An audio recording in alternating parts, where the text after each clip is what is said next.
videotaping. Good morning, my name's Mary Brazell and I'd like to share with you some of my DIY recipes and experiences of how I incorporate Young Living essential oils into the vegetable garden.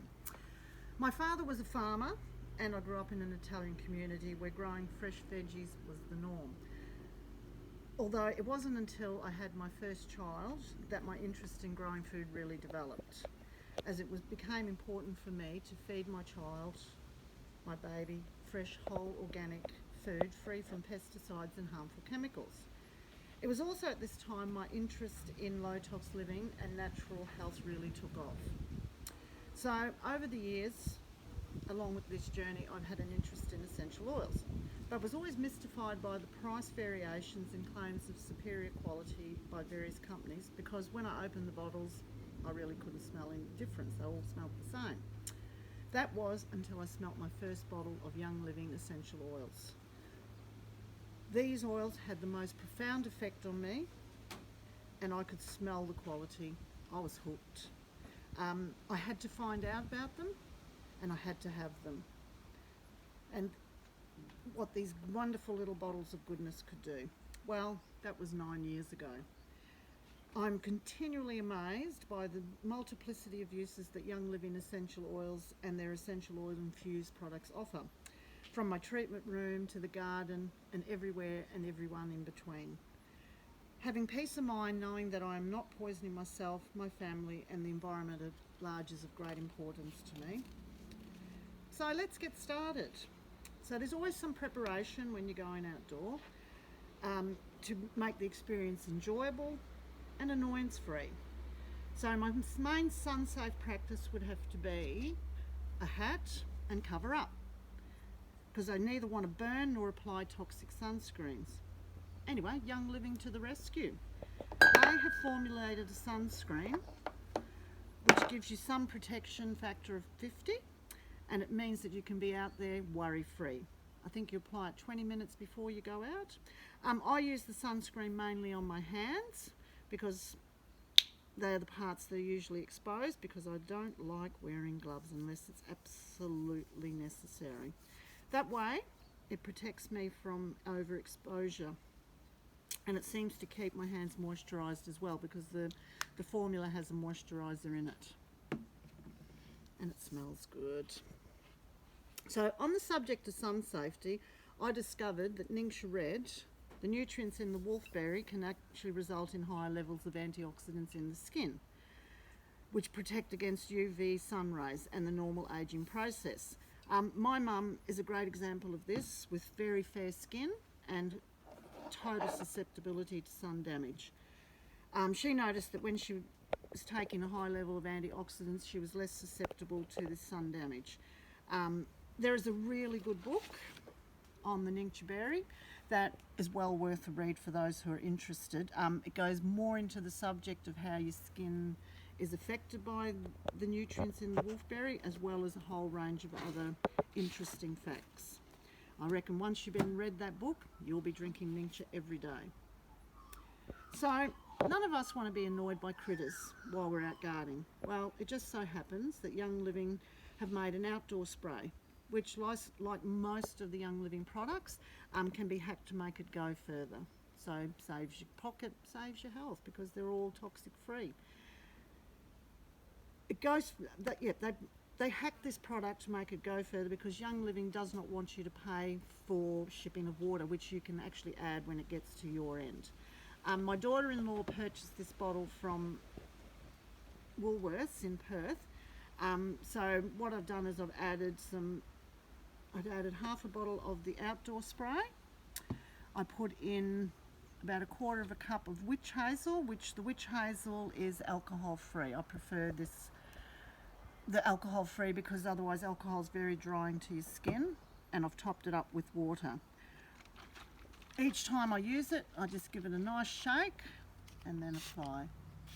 Not only does it keep those little nasties away, it smells good again. Gotta love things that smell good. A more convenient option for in the garden would be to fill a 10 ml roller bottle with straight outdoor spray. This you can pop in your pocket, and if there is anything around giving you a bit of annoyance, you just pull it out, give it a roll, and you're away. The third option, for those that like to do a DIY product, what I do is I take a 500ml trigger spray bottle, and to this I add the following: a Thieves household cleaner. It says household cleaner, but that's not what it's restricted to. You can clean everything in your house, you can clean everything in your yard, like your car and your barbecue and all those things. Just have different dilution rates. So we're going to add 1 cap of this to the bottle without spilling it. I then add 10 drops of one of my favourites, Purification. Oh, they smell good. So 1, 2, 3, 4, 5, 6, 7, 8, 9, 10. Purification is as it sounds. It's purifying. It's got so many uses. Again, like all the other oils. 3, 4, 5, 6, 7, 8, 9, 10. And I added 10 drops of lavender to the mix. I then top it up with 1 teaspoon of neem oil, which is you can just purchase from your local hardware. I noticed in Margaret River that the Bunnings and Mitre 10 both stock this product. Okay, so we put that in. Then top it up with water. I use filtered water because you don't know what the water board's done to the water that comes out your taps when you live in town. Right, pop on the lid and give it a spray. This spray has been used by a lot of horse people who have an interest in low tox products and want to keep those annoying little critters off them. So guaranteed to work. So now we get to the garden. Our gardens are topped up every year with an organic mix from the local landscape supplier. It's the perfect texture for growing carrots, which I grow from seed. At the moment, I'm experimenting with biochar, which is, can you stop it? Made from the coals in our wood fire. This then is soaked in the worm juice from my worm farms, and what it does is it acts as a little storehouse for nutrients. Good use for the coal and a good use for those worm juices. Another system I use is bokashi, which, I don't know why, we seem to make a lot of kitchen waste, probably a lot of mouths being fed here.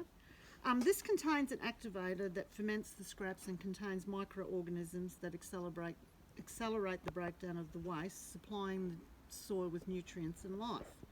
The water that is released during the fermentation is collected and used in the garden similar to worm juice. I use this at a rate of 2 teaspoons per litre of water.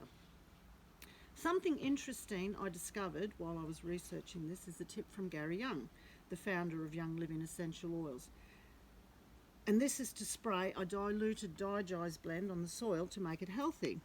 So I knew digese that was primarily used for supporting digestive health or calming the nerves. This is something I like to use if I'm doing any presentations on my belly, because it seems to make me feel a little calmer. But I didn't know it could be used on the soil. Digese is a blend of tarragon, ginger, peppermint, juniper, lemongrass, anise, patchouli and fennel. Gary Young discussed a plot of land where he used digese to break down the toxins and pesticides. After spraying this land 3 times, it was shown to have no traces of chemicals. Young Living Farms reportedly use this blend on the soil to encourage good bacterial balance in the farm's dirt. The blend is applied at a rate of 30 drops per litre of water. So gardens are like us. They need attention, nurturing and feeding regularly to thrive. So I've started growing most of my veggies from seed and am having reasonable success. A good tip, especially for your larger seeds, is to soak your seeds which helps soften the seed coat, allowing germination to happen quicker, with fewer seeds perishing before they can sprout. I also add some Epsom salts, about a pinch or a quarter of a teaspoon, in a container of water. in the bowl that I'm soaking the seeds in. These salts are high in sulfur and magnesium, both which contribute to the cell wall strength and also improve germination rates. A tip from my mum is to apply a sprinkle of Epsom salts to strawberries, as it improves the flavour of your fruit. In fact, you can use the Epsom salts on any flowering or fruiting plant. We'll give my roses a bit of a treat, because for that reason it improves the scent. You've got to love smelling roses.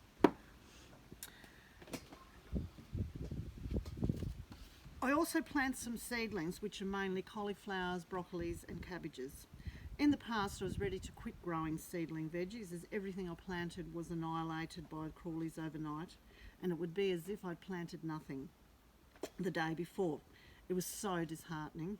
So thankfully I did a bit more searching before I did quit, and tried a few options like diatomaceous earth and eggshells, with limited success.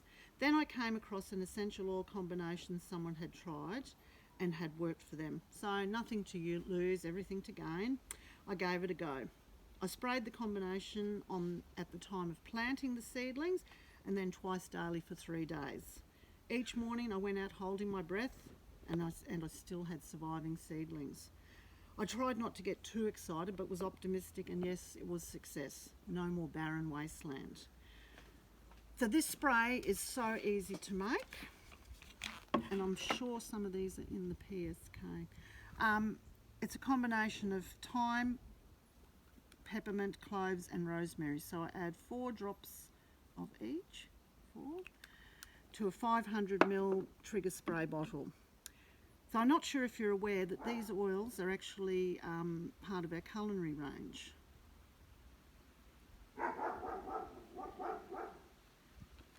These oils have been approved, compliant with Australian and New Zealand food standards, compliant with for ingestion. 1, 2, 3, 4. Good old oregano, and 4 drops of rosemary. 1, 2, 3, 4. So we get that, and then we top it up with filtered water.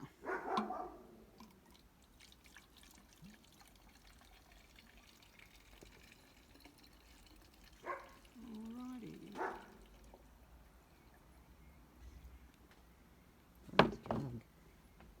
Nice job.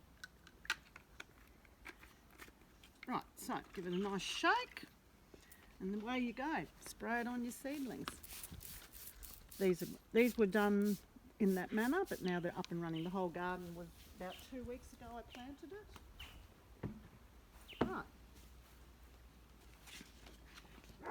So all was going great until this season, when we're not sure whether it was a bunny or some unidentified vermin got into the backyard. During my morning ritual, I went out to find the carrot tops had been stripped and my thriving seedlings nibbled off, not razored down to nothing. So I knew it wasn't the usual culprits. I couldn't believe it. So I decided to try the Veggie Wash, and watered everything with the normal dilution of that, which is 1 capful to a bucket of water. I was thinking that the scent of the thieves in the mix might be a strong enough scent to deter whoever the pest was, and it did. I now water once a week using the leftover spray saved water from washing my veggies. Not only does it clean any residue off your vegetables that you're going to consume, but it also seems to make the veggies last longer. On the Awesome Forum, Kylie Bryant talks about a sprocket, which is a sieve type container inside a bucket, perfect for soaking your veggies, and then you save the water in the bucket, and then apply it to your garden. The Veggie Wash is quite nourishing to the soils in your garden. So healthy soil equals healthy plants equals less disease. A couple of other things that I haven't tried yet but found interesting on my studies was to get pieces of cloth and soak them in a water infused with essential oil blend, and then hang them in your trees to try and deter any of those crawling things that want to share your crop with you or take their lion's share of the crop. Another one is with cotton wool infused with a few oils. Pick a one or pick a blend, use thieves. There's many choices. So you put the container in the ground at soil level with the cotton wool inside, and hopefully this will deter any of those nasties. So as much as the bugs are annoying for me and my gardening efforts, I'm concerned for our natural environment. So I only wish to deter the critters from feasting on my plants and not use toxic chemicals which impact on all life in the garden. The willy wagtails are also very vulnerable to chemicals and pesticides used in lots of gardens. Imagine a garden without these cheeky little birds ducking and diving to catch the flying insects. And the flying insects are also impacted by the chemical sprays. So what is a garden without bugs, birds, butterflies and bees? So we've talked a lot about deterring the critters, but did you know that essential oils can also attract the pollinators into your garden? Very important for fruiting things and flowering things. Apparently the scent of orange is an irresistible attractant for bees, as are the essential oils of the small blossomed flowers like lavender, marjoram, basil, sage and rosemary. You can also use lavender, fennel and sage essential oils to attract more butterflies. I have a buddleia in my front garden that is the home for monarch butterflies through the summer seasons. It's absolutely beautiful when you walk past it. So what happens when you've used the outdoor spray and you've applied the sunscreen, but you still notice your skin complaining, or a bee's mistaken you for a flower? There are a few options available for first aid. My personal favourite is the purification. This is a blend of citronella, lavender, lemongrass, rosemary, myrtle and tea tree. This can be applied neat to the area of concern. You can also break it down, a few drops in water and use it as a spray. My brother-in-law John has a personal story about this. He was attacked by a bee, and normally John is very susceptible to bee stings, causing a rather nasty allergic reaction. Luckily for him, his lovely wife Mandy happens to be a buyer of the distributor of Young Living essential oils. To the rescue, out came the purification, applied it neat to the sting, and there was no reaction whatsoever. So to say that John was thrilled is an understatement. I'm sure he'll be telling everyone about purification now. So next for me on the list of options to use on your skin if it is a bit annoyed are lavender, tea tree and frankincense. The reason why the labeling's different is because they're now part of our wellness range. These are fantastic for the skin, for soothing, for anything like that. So for those who don't want to make their own stuff, there is a really good alternative called Lavaderm. This can come as an after sun spray, which I don't have, or the cooling mist. Both are fine. They work a treat. This is if it's not a spot and it's a larger area that you want to deal with. This contains aloes, lavender, northern lights, black spruce and helichrysum.